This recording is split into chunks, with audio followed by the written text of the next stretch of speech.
All right, hey everyone, welcome to the last day of the BEAMathon, and this is also going to be our last and final Finding and Winning Scholarships workshop. It's going to be a really amazing time, and yeah, so we're excited to get into it. But before we introduce our amazing speaker, oh, oops, we went to that slide. I probably did it in the wrong order.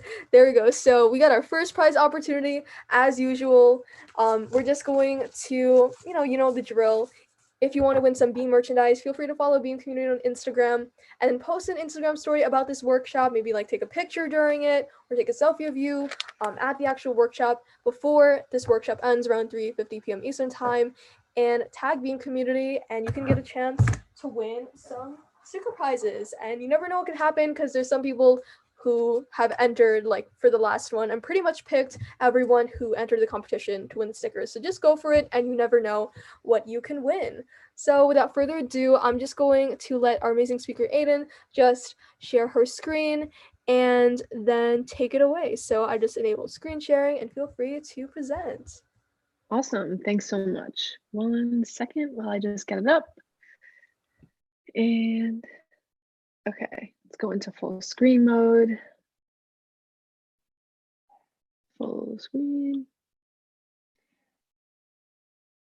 Okay, oh wait, I'm actually going to, how do I,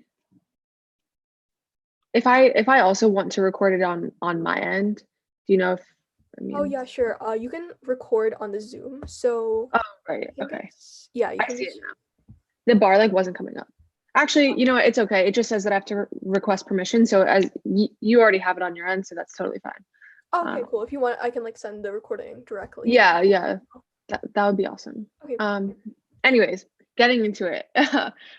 So hello everyone. My name is Aiden. I'm going to introduce myself a little bit more right on the next slide, but super happy that you guys are all here today. Going to be talking all about scholarships, paying for college, scholarship strategies, and all other fun things related to scholarships. So again, super happy that you guys are all here. And with that, without further ado, let's get right into it. So just a little bit about me before we kind of dive into scholarships specifically. I'm from New Jersey. My name is Aiden, as I said. I attended the University of Wisconsin-Madison, where I just recently graduated last May. I was a marketing and human resource management major while I was there.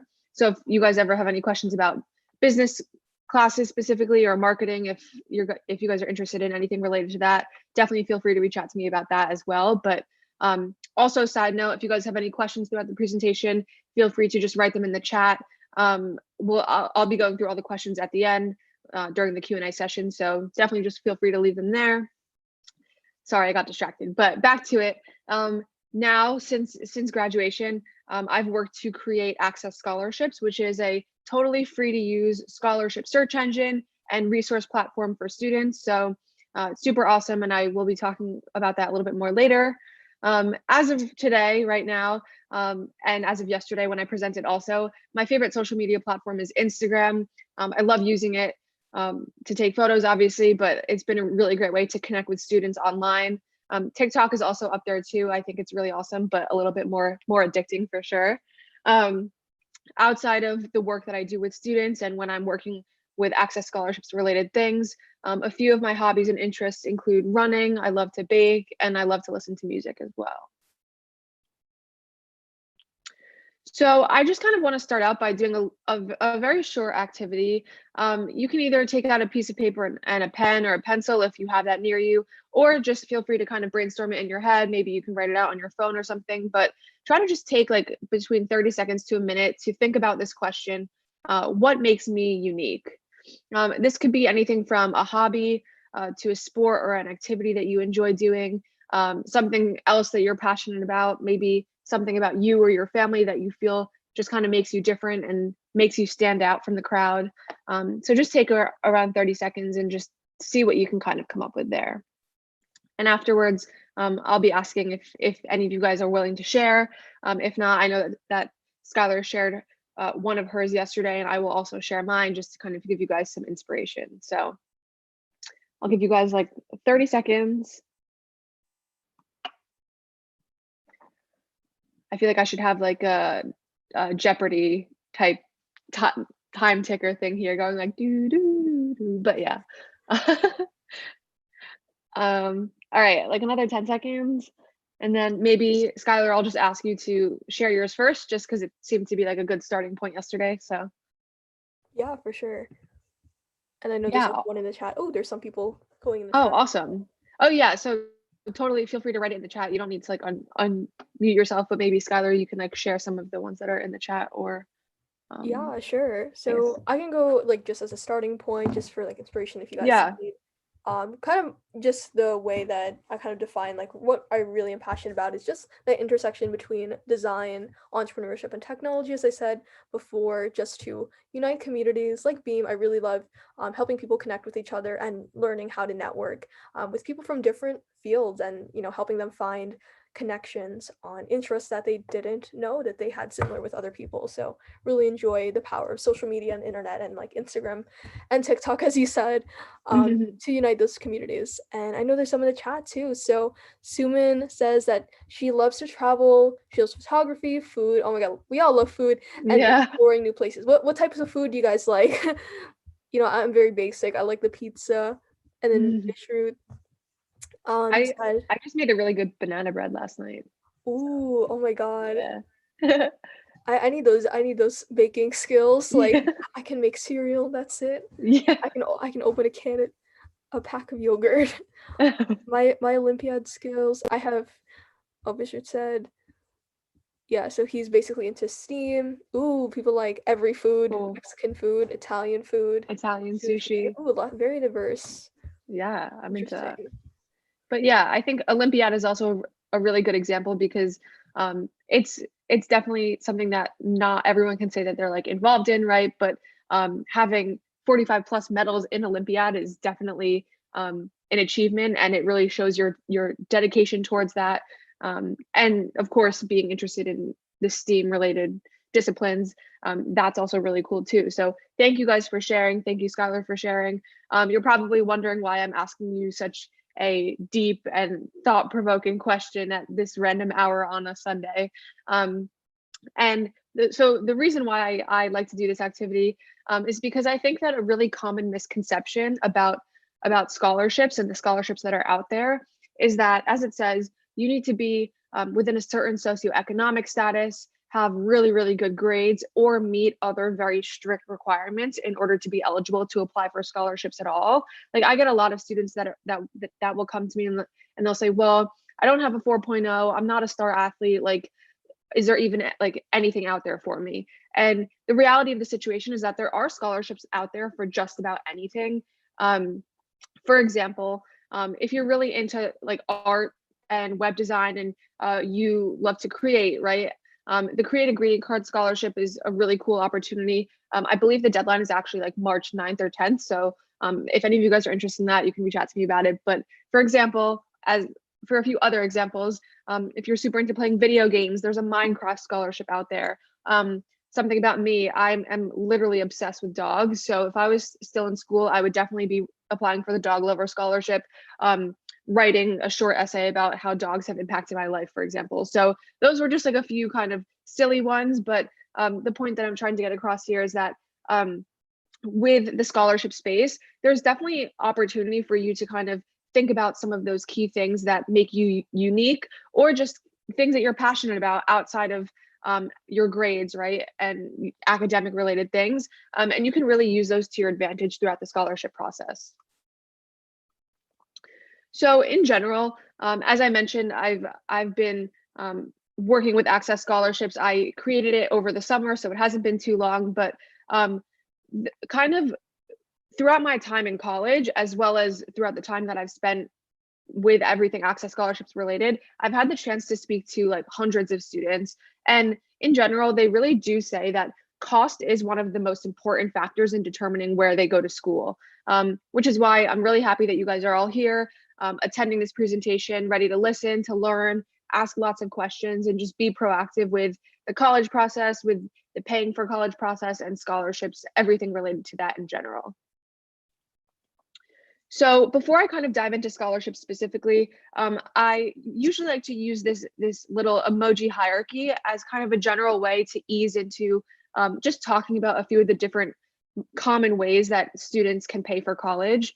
So as you'll see here on the left-hand side, we have the star-faced emoji, which I think is one of the best emojis. Right there underneath it, we have scholarships and grants, great ways to pay for school. Of course, I will be diving into everything scholarship related in a little bit, so I'm not going to touch on that too much right now. In addition, we have federal work study programs, which is basically a program that it's an opportunity through your school where you can work in a part-time job. Usually it's related to your area of study or to your major, and you can get paid for that, and the money that you earn can go towards paying off your tuition. So that's a pretty cool opportunity. More towards the middle end of the spectrum here, we have help from parents and family, maybe even using your own income and savings, whether it's from past jobs that you've had or summer internships and things like that, or just overall money that you've had saved. Very common ways to pay for school, although no one really wants to be using all of their own money to pay for school, of course. And then over here on the right-hand side, we have loans. And loans basically is money that you borrow. There are federal loans and then there are private loans. So lots of different types, not really going to dive into them too much, but the reason why loans is over here on the very sad end of the spectrum is because unfortunately, the money that you do borrow in the form of loans does need to be repaid, which is something that very clearly differentiates loans from scholarships over here. So also, before I dive right into scholarships, I do want to talk briefly about the FAFSA. This is kind of what I call the first major key of the paying for college puzzle. Basically, what the FAFSA is, the FAFSA is the shortened name, but the full name is the Free Application for Federal Student Aid. And it's really considered one of the most important steps for students when applying for federal scholarships, work study programs, as I mentioned, and even loans. The process works basically, you'll apply for the FAFSA the first time as a senior in high school, and this is if you're based in the US. You'll apply for the first time, I believe, around October of your senior year of high school. You'll submit some financial information, your family's financial information, tax returns, information on cash and savings, all things like that. You'll also get the chance to list a bunch of the colleges that you want to apply to, who will eventually receive your FAFSA information. And then you fill out the forms, you send it away, and you eventually wait until you hear back from the schools that you've been accepted to see how much aid you've received from each school. So as I mentioned, the money that you receive from the FAFSA comes in the form of scholarships. It comes in the form of being eligible for what's called the federal Pell Grant and other grants, work study programs, and also loans. One of the most common questions that I receive about the FAFSA, which is why I put it on here, just to kind of clarify, is students will often ask me, I'm really not sure if I'm eligible to receive aid. Should I still be filling out the form? And my answer 100% always is absolutely. Filling out the FAFSA costs $0, and you ultimately never know what you might be eligible to receive from filling it out. So I always recommend that students go through the process just because you really have nothing to lose with it. So at the end of the day, you might as well just do it, right? And now just a few quick tips and tricks on the FAFSA. The first one is to just fill it out as early as possible. So the FAFSA becomes available either on or close to October 1st of every year. And you'll start by filling it out for the first time as a senior in high school, but then you still have to fill it out every year that you're enrolled in, that you are enrolled in college. So it's super important to be aware of the deadlines for the FAFSA that are set by the school that you're going to attend and by your state. So be aware of those deadlines so that you don't miss them and miss out on the opportunity to earn as much aid as possible. And then next, really important with this process to just stay kind of as organized as you can with it. Just like anything with the college admissions process in general, or just even, I'm sure that you guys have found that when you're organized with your schoolwork, it makes your life a whole lot easier. And the same thing goes with the FAFSA. When I was applying for the FAFSA, I found it super helpful to keep all of my relevant information, like the tax forms, the financial info, contact info, etc., in a folder on my Google Drive. So I could share that with my parents and we could all easily access it as we were going through and filling out the forms. And then lastly, studentaid.gov is the website where the FAFSA becomes available to students. So they're always kind of launching new blog posts, new tools and tips and resources to help students fill out the forms as easily as possible. So I highly recommend checking out their website and maybe even bookmarking it because they're always posting resources that are helpful to help you fill out the forms as quickly and easily as possible. So I know that I just spoke a lot in a very short amount of time about, in general, just some ways to pay for college. But at this point, we are ready to dive into scholarships, which is my specialty. I love talking about it, and I'm super excited to introduce all of this information to you guys. So as I mentioned, super important to get one thing straight, this definition of a scholarship. So what a scholarship really is a payment that's made to support your education. It can be awarded either on the basis of academic achievements or other achievements, can be awarded on the basis of your interest or your passion in a certain area. As I mentioned, not all scholarships are on the basis of academic or merit. And the most important thing to note about scholarships is that what makes them so great is that unlike loans, the money that you earn from scholarships does not ever need to be paid back. That's your money that you earn that either is directly into your own hands or oftentimes gets sent directly to your school and added to your tuition so that you are paying less at the end of the day. Next, I have these 4 categories of scholarships, and I personally have found that students kind of find it helpful to break it up into these categories. But one thing that I do want to mention is that they're not mutually exclusive. A lot of them kind of overlap in a few different ways, but definitely just kind of helpful to help you guys get your bearings on the types of scholarships that are out there for you to apply for. So this first category that we have here is private scholarships. So I'm sure that most of you guys have heard of companies like Coca-Cola, Pepsi, McDonald's, Taco Bell. Those are all really huge organizations and companies that have their own scholarships. These are called private scholarships. Private scholarships can be from really large companies and organizations, but they can also be from local companies, local restaurants, stores, things like that. Tons of scholarship opportunities out there that are deemed as private scholarships. And then next, here we have need-based scholarships. And these are really the only differentiator is that they are scholarships that are awarded on the basis of financial need. So the qualification for these types of scholarships can definitely differ. So for example, you may have one need-based scholarship, which will have a requirement saying that your family income needs to be under $50,000. And then you may have another need-based scholarship that says that your family income needs to be under $35,000. So there definitely is some variance there, but those are scholarships that are based on your financial need. And then next here, the third category, which is usually the most popular, we have merit-based scholarships. And these are scholarships that take into account all of your academic achievements. So some things that they might ask for in your application are your GPA, a copy of your student transcript, maybe submission of standardized test scores, a teacher recommendation, or even a class rank. Those are all things that are really commonly considered when talking about merit-based scholarships. And then finally here, super important to know and to realize, and just to keep in mind that the scholarship application process and just the scholarship process in general doesn't end when you step onto campus, wherever that may be. There are tons and tons and tons of scholarships out there for college students to apply for. So this last category of college-specific scholarships really just highlights all of those opportunities that are available to you through your school. So this may be based on your major. So let's say you're in the business school, there's probably a portal or like a portion of your school's website that is dedicated to scholarships for the business students. Maybe you're involved in some student organizations on campus, and if those are national organizations, then they might have scholarship opportunities for the members to apply for. And even just based on your outside interests and hobbies, you also may even qualify for local scholarships in the area that you are attending school, even if you didn't go to high school in that area.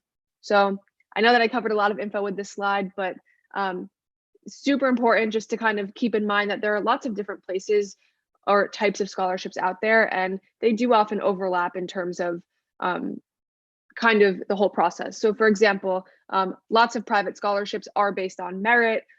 Lots of private scholarships are also based off of need. So just to kind of keep that in mind, that it is kind of like a revolving circle here.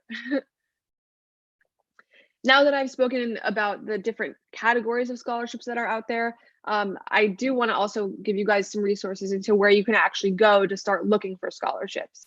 And this is actually second on the list here, but I do like to point it out first because I think it's super important, is to take advantage of your local community, right? So if you guys are still in high school, which I'm assuming most of you probably are, taking the time to reach out to your school counselor, your guidance counselor, or maybe even one of your teachers who you're closer with, to ask if they know of any scholarship opportunities that are available for students in your school specifically, or maybe specifically for your county. The great thing about these local scholarship opportunities is that they do tend to be less competitive, because let's say you're applying for a scholarship that is only available to students within the Morris County area, right? There's a lot less students in the Morris County area than there are, or a lot fewer students, sorry, than there are in the entirety of the US. So you won't get students applying from California or from Texas or from Michigan if you live in New Jersey, for example. So there is an advantage in applying for those local scholarships. So I definitely suggest reaching out to your school counselor to kind of get started with that process. And then concurrently with looking for those local scholarships, you can also be checking out online platforms and resources, because it is a super easy place to kind of get your search started. So of course, I'm going to shamelessly plug my own platform, Access Scholarships. We have almost 6,000 scholarship opportunities now, and you can kind of sort through them based on your intended major, based on your age. I also have blog posts that kind of break down awesome scholarship opportunities, for example, into scholarships for women, scholarships for engineers, scholarships for X and Y and Z. So really great place to start your search. But in addition, I also suggest Sally Mae has a really great database, and also really just using Google, right? So going onto Google, for example, and typing in scholarships for students who love technology, or scholarships for gamers, or people who love video games, right? And just kind of playing around with doing those types of searches and seeing what you come up with, and keeping track of it that way. And then lastly, over here, or down here at the bottom, I should say, super important to know where your resources are for when you actually get onto campus. You'll want to do your research before you actually get there on the potential scholarship opportunities that may be available for you to apply for. So this usually comes in the form of reaching out to your financial aid office, either through email or giving them a call. I know that it's probably not so easy right now to kind of just waltz right in there. So probably email is your best bet at the moment. But also checking out their website, and even maybe checking out the website of the department that you intend to study in. So if you know that you're going to be a chemistry major, maybe reaching out to the department head of, or the head of the chemistry department, sorry, to kind of ask if they know of any scholarships that might be open for you to apply for. So I also kind of want to give you guys a little bit of insight here into really the importance of having a strategy for when you're applying for scholarships. So, I mean, of course, I think that everyone's kind of main goal when it comes to applying for scholarships is to earn as much money as possible.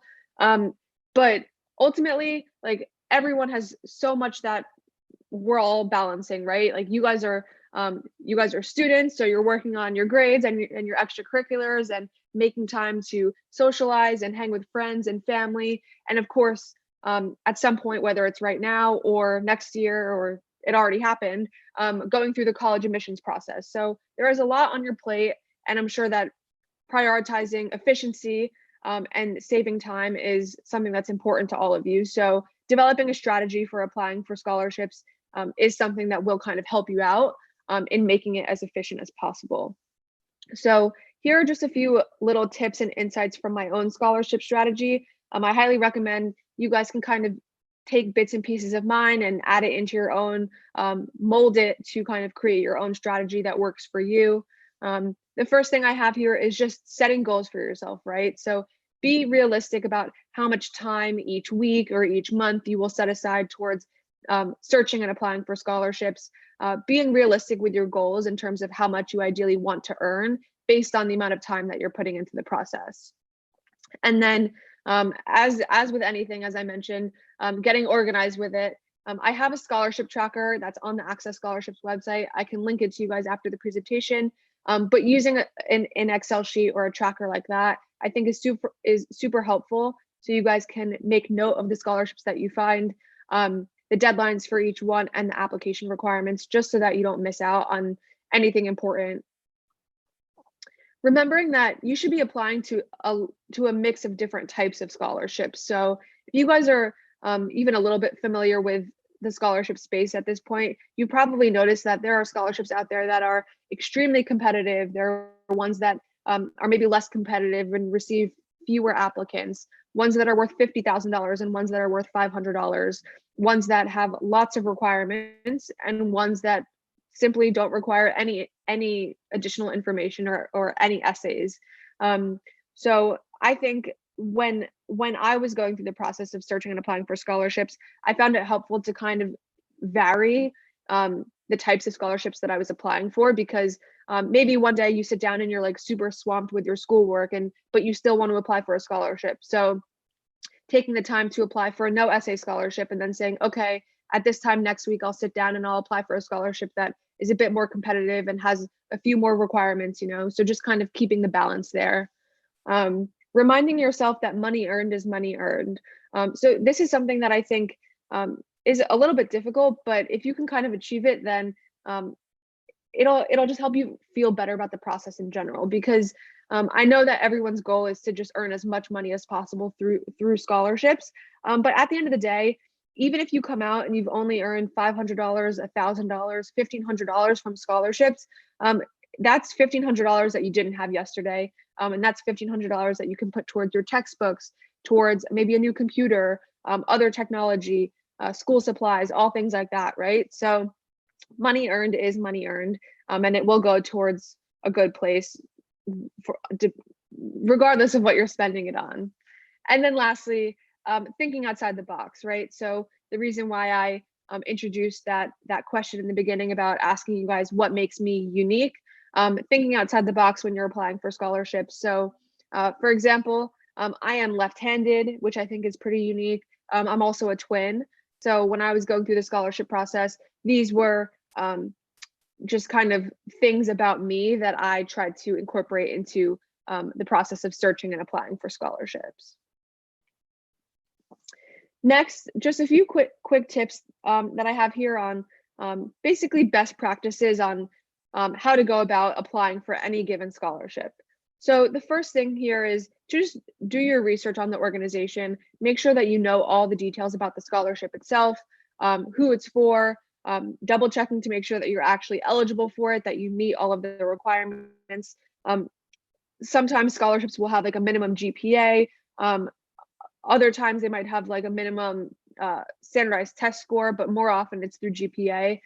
So double checking to just make sure that you're eligible before you put in all of the work. This third box here is kind of where you would incorporate your scholarship tracker or your Excel sheet, making yourself aware of all of the application requirements. So maybe it requires an essay, maybe they require a video, or they want you to upload some sort of paperwork showing your financial need. Those are all things that you would want to track or keep track of on your Excel sheet, as well as keeping track of the deadline so that you don't miss it. And if a scholarship does require a letter of recommendation, don't wait until the last minute to ask for it. This is usually the one component of a scholarship application where it's actually not up to you, because you're kind of asking someone else to write about you, to vouch for you. So when you do, if you do come across scholarships that require letters of recommendation, trying to be as proactive as possible in asking for those, and letting your teacher, community member know when the deadline is for the scholarship, just so that you can get everything in on time. And then when it comes to your application as a whole, don't forget to edit and proofread. Just a super important lasting note there. And now just a few quick tips on essays, because usually the essay is the most common component of a scholarship. I guess scholarships will usually ask for an essay. They don't always ask for a letter of recommendation, for example. They don't always ask for a financial need analysis and things like that. But the essay is kind of the most common, like +1 component. So just a few quick tips here. Making sure that you're fully answering all of the questions that are being asked. So if the prompt kind of has a few different questions, make sure that you focus on all of them. It doesn't have to be completely equal in terms of like exactly 200 words for this question, exactly 200 words for this question, but make sure that you are fully answering all of the questions that are being asked. Another thing is scholarship committees for certain organizations, especially if it's a large organization, are probably reading a lot of essays. So one tip is to just try and make your introduction as compelling, as eye-catching as possible. You want the scholarship committee to remember your essay and have it really stand out in their mind when they're kind of trying to think about people to maybe move on to the next round. So making your introduction really as memorable as possible is always a strong way to start out your essays. And then lastly here, this is just one thing that I've kind of noticed through reading lots of scholarship essays myself. You don't need to write about the biggest event that's ever happened in your life in order to have an impactful or a strong essay. I think that you can really, like, I'm a strong proponent in that, depending on what the prompt is asking for, of course, they may say like write about the most important thing that's happened in your life. So of course, if they do that, then you'll want to write about the biggest event that's happened in your life. But if not, then I do think that you can really take an event that's happened to you or just something that happened to you on a normal day where you still learn a lesson from and kind of make that just as good of an essay as if writing about maybe moving from one country to another or, you know, something like that. That's not to say that you shouldn't write about those big events, but definitely just remember that you don't always have to in order to have a strong essay. And then since I know that there are quite a few international students that have been attending the BEAMathon events, I just have a few quick notes for international students. I have a few blog posts on my website. One of them is scholarships for international students. I also have one that's a specific guide towards if you're a student outside of the US who's looking to come to the US to study. I have a guide for that. So a few blog posts, be sure to check those out if you're interested.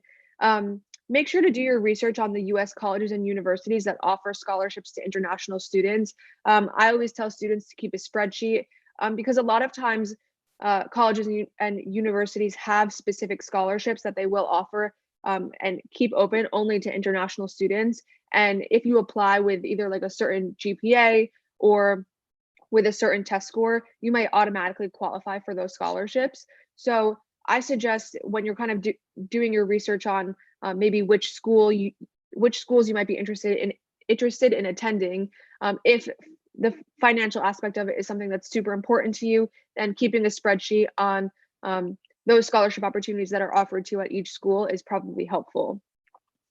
And then lastly, this website, educationusa.state.gov, has lots of free resources and reading and other things like that for international students that are looking to study in the US. So if that is you, then I also suggest you check out this website.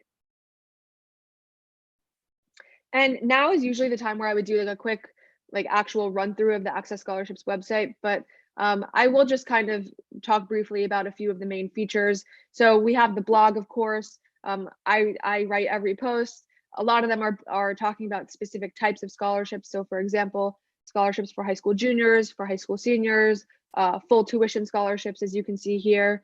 I also like to write about career-oriented things and college prep related things. So lots of cool information on the blog. Under the scholarships tab here, we actually have 2 scholarships of our own that we run.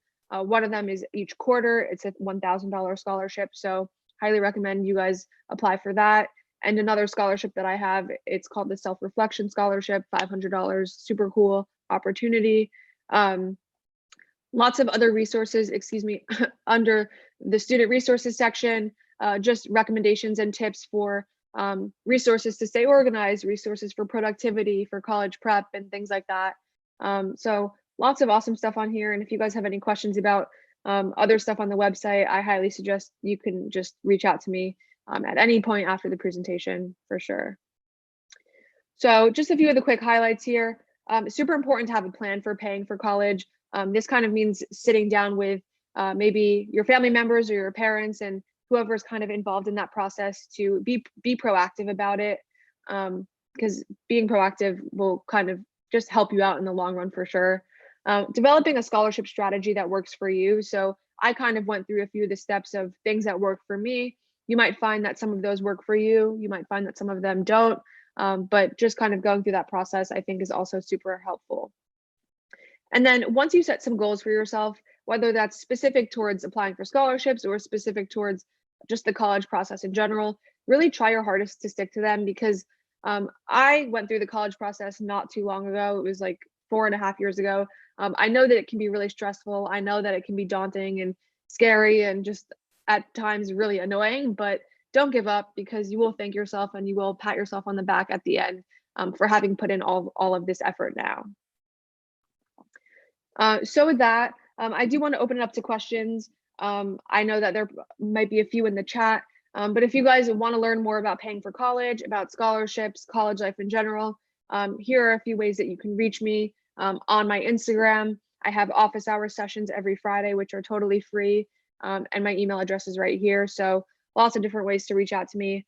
I guess I can, at this point now, go back to our what was I going to say? Our chat and answer some of your questions. Let's see. So someone asked, how can we participate in dog scholarships? First time I heard about it. Yeah. So the scholarship is actually just called the Dog Lover Scholarship. If you go onto the Access Scholarships website, under the scholarships tab, you'll see the scholarship directory. And that's kind of where you can search for any of the scholarships that I mentioned. If you just type in the name, you'll find it there.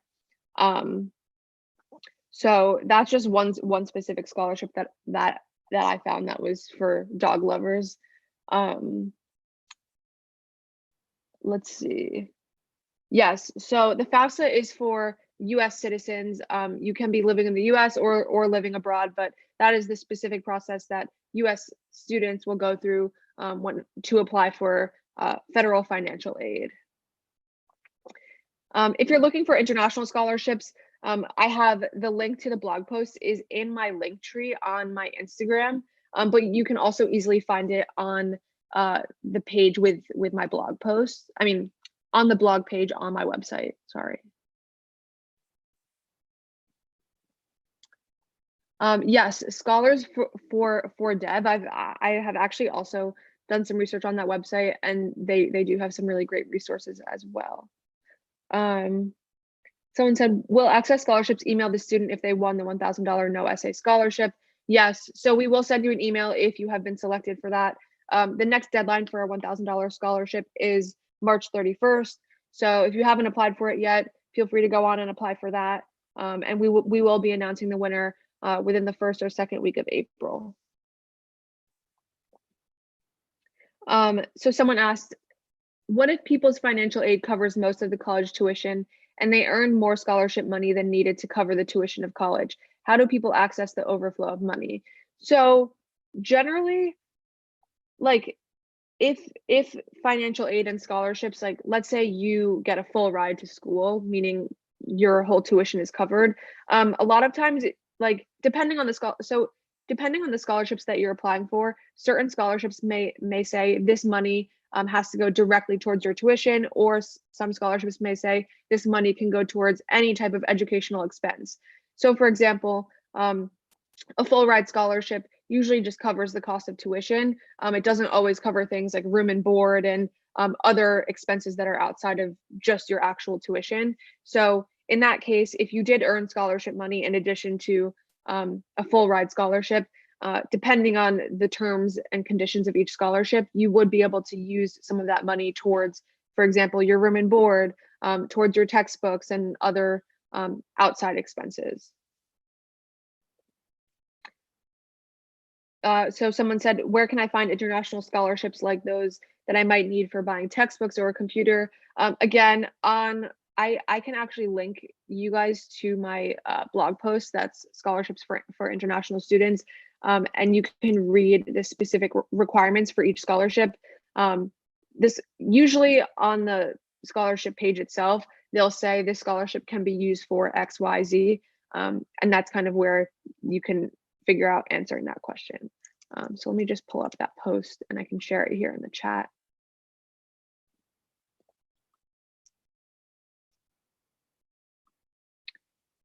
One second.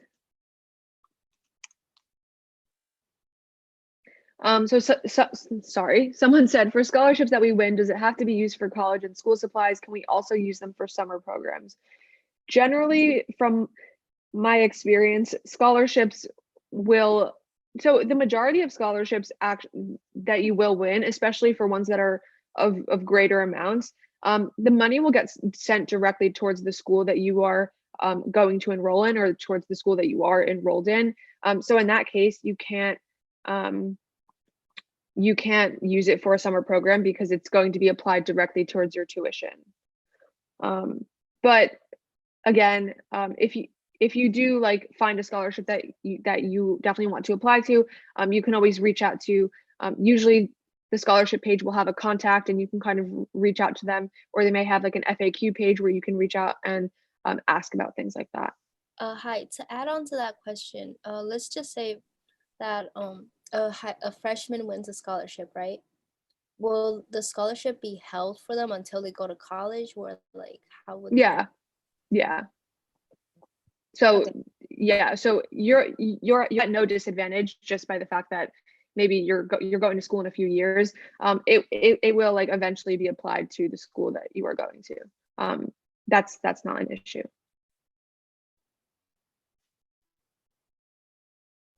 Thank you. Yep, no problem.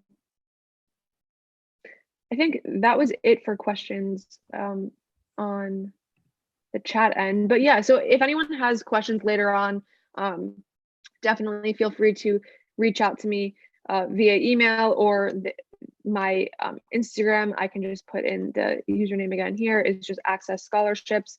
Definitely feel free to throw me a follow. You can send me a DM. I always respond. Might take a day or two, but I do always respond. So with that, I want to thank you guys so much for sitting through my rambling presentation. But yeah, if you guys have any questions, feel free to reach out to me whenever. I want to help you guys. Yeah, thank you so much, Aiden, for that amazing presentation and answering everyone's questions. Can everyone give a hype in the chat? A big thank you for all that amazing advice and everything. Yes, look at that. Oh my God, that was so helpful. So before we get into ending everything, we're gonna take a nice few pictures. So if you guys want to turn on your cameras, let's go. Let's see those faces, guys. Come on. The last day. Yeah. Come. Yes. Oh my God, the iconic anime background. I always forget. I love that. I always forget the name of the show. Come on, guys. We need there has to be more people who turn on their cameras. Yes. Oh my God, yes, more backgrounds, more backgrounds. Oh my God, yes. Come on, guys. We need more of this. Come on, yes. We got this. More people. We need like 3 more. Yeah, come on. Maybe we need like 2 more rows. Oh, no. Okay, come on, guys. We got like at least more than half of y'all. Come on. So close. Turn on those cameras. Where's the energy? I love when like when like turn on the cameras, there's like 5 people who leave. It's like Sunday afternoon. I'm sure people are like still in their pajamas. I was in my pajamas until like an hour ago. Yeah, it makes sense. All right. Yeah, most of the people are gonna watch the recording, so I guess we can take a picture from here with what we have. Let me see. Looks like here with the non-video participants. Okay, hold on. Yeah, I guess I could just like use the other picture for like the actual thumbnail, but we could just take a picture from what we have right here. All Okay, right. cool. So we'll just do one cool like peace sign or something. All right, ready? 3, 2, 1. Awesome. Thank you guys so much for that. So we can go on to our social media competition winners. So here we go. All right. Can we get a drum roll, please? I guess I'll do it.